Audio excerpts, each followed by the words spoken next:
In 1996, Super Mario leaped into 3D with his first foray on Nintendo's new Nintendo 64 on the aptly named Super Mario 64. This would be the first of a bajillion titles with 64 pasted onto the end, just to let you know that these games have 64 bits of Nintendo power. My stands broke. I need a new one. So I got Mario 64 and a Nintendo 64 that year for Christmas. It was kind of a weird Christmas for me. I remember my dad trying to hook up the system on my grandpa's TV.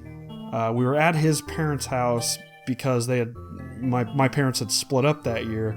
So it was just a weird year. After several hours of him struggling to get it connected, he finally did, and I got to play my new console for like 30 minutes. Since I only visited my dad on weekends, I didn't get to play my new console nearly as much as I'd have liked. When I got a PlayStation 1 a year later, I fully involved myself in Sony's console since I had more regular access to it. But back to Mario 64. I played a lot of Mario's new 3D adventure when I could, and I did eventually beat the game, but there were some stupid tricky stars to collect, so I never did get all 120. I decided it was time to correct that. You hear that, King Bowsy? I'm coming for you. I want to make this clear. This isn't a review of Mario 64, so I'm not going to go over the graphics or the story, and I'm not going to dive too deep into the gameplay. It's more of just kind of my highlights of getting 120 stars. You know, just the experience I had grabbing all 120 stars again. It's a decent enough looking game for its era, and its music's good.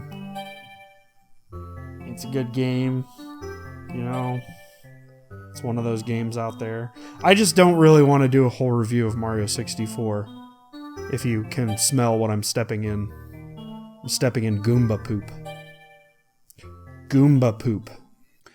The outside of Peach's castle has always been nostalgic for me. I remember running around the courtyard over and over just exploring, even though there wasn't a ton to explore. Back in those days, 3D games being new just made this an interesting space to familiarize yourself with the way Mario moved, and to see what you could and couldn't do. The inside of the castle also brought back memories. I mean, who paints an interior like this anyway? It looks like a baby's room. The first two stages and their stars were pretty easy. I've done these over and over again throughout the years when I want to play Mario 64, but would always put it down after grabbing a few stars. Bob-omb Battlefield is a really fun intro to the game, but of the starting stages, I really enjoy Whomp's Fortress more. It feels like there are more ways to cheat around the level and make your own shortcuts, which I really like. Also, I love butt-pounding the Whomps. So I'm up to 10 stars after getting 6 on Bob-omb Battlefield, 2 from the Secret Slide, and 2 from Whomp's Fortress. So now it's time for the wing cap. The wing cap. I'm not a fan of the wing cap. I mean, I think it's a cool concept, but the wonky controls always make me kind of mad. The star in the wing cap stage was actually something that always drove me off on previous playthroughs, but I didn't have nearly as tough a time with it this time, thankfully. After wrapping up the wing cap, I finished off both the battlefield and the fortress and moved on to Cool Cool Mountain. The parts I was dreading here both actually went pretty smoothly. Saving the baby penguin and helping the snowman find his head both went really well. And that's really how a lot of these went, quickly. I kind of forgot how fast you can grab a bunch of stars in Mario 64. I was up to 30 in almost no time, and I was ready to take on Bowser. Jolly Roger Bay was kind of fun, and Big Boo's Haunt was a blast. That went really fast.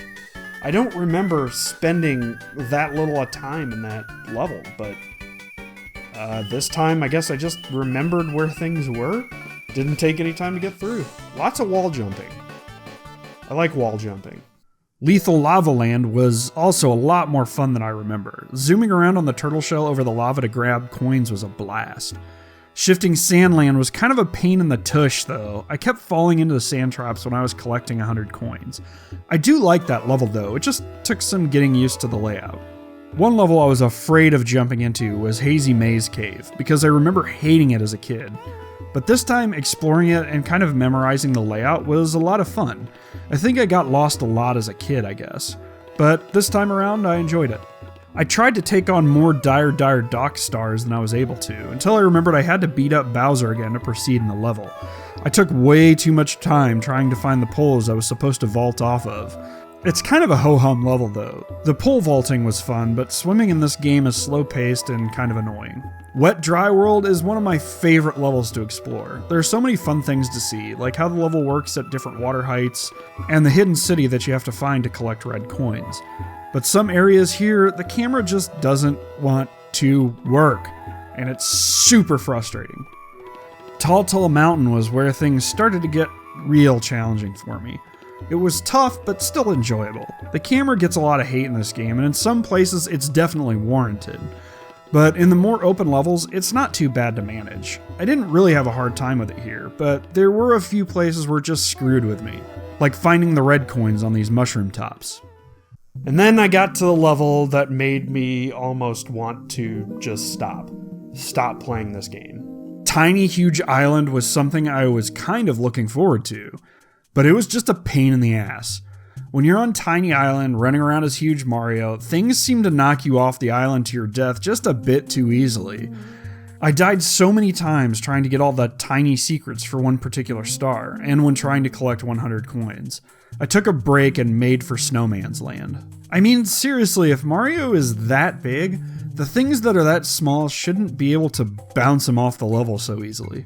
Snowman's Land was kind of a cakewalk compared to the last two levels, so it was kind of a nice breather. Nothing really to be said here, but I did like surfing around on the shell again to grab red coins, and having to cross the bridge in front of the giant snowman's head with the help of the penguin was kind of fun. I went back to Tiny Huge Island and was able to finish it out pretty quickly when I found out that you could butt stomp the huge Goombas for blue coins. That made collecting 100 a lot easier. But it's safe to say I did not mind saying goodbye to that level. The last two levels I was really afraid of, because I just remember having a lot of problems with them as a kid. I mean, I can't tell you how many game overs I had to the hands of Tick-Tock Clock. Get it? Hands of Tick-Tock Clock. But this time I got the hang of it, and I was able to clear it relatively quickly. I found that most of my issues with that level were input errors on my part, rather than bad controls or camera problems. Sure, a better camera would have made things a bit easier here, but for the most part I really enjoyed the level. And Rainbow Ride was easy, if a little time consuming because I had to ride the carpets around that moved pretty slowly. There were a few hiccups, but it was cool to find that I could make my own shortcuts again.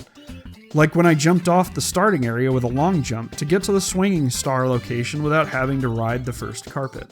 Lastly, finding Bowser's red coins at the very end was a piece of cake.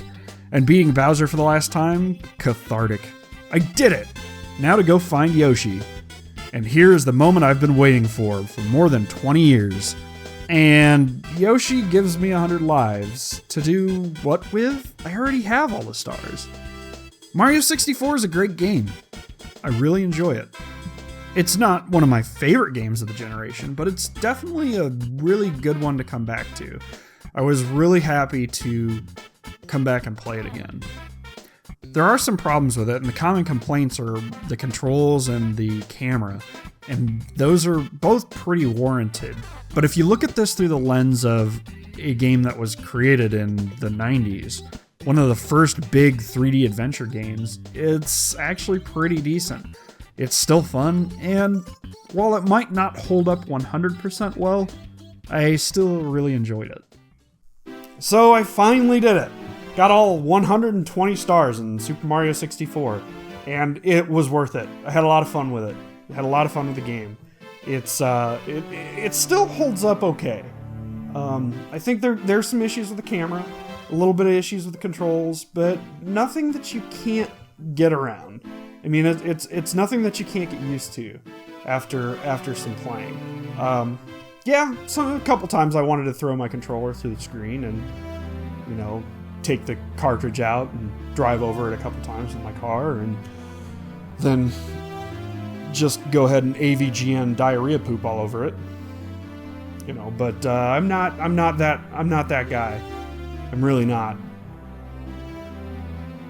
Except with Mario Sunshine. Fuck that game. We might have to talk about that soon. Mario Sunshine is not good compared to Mario 64. I should do a whole video on that. I should do a whole video on Mario 64 versus Mario Sunshine.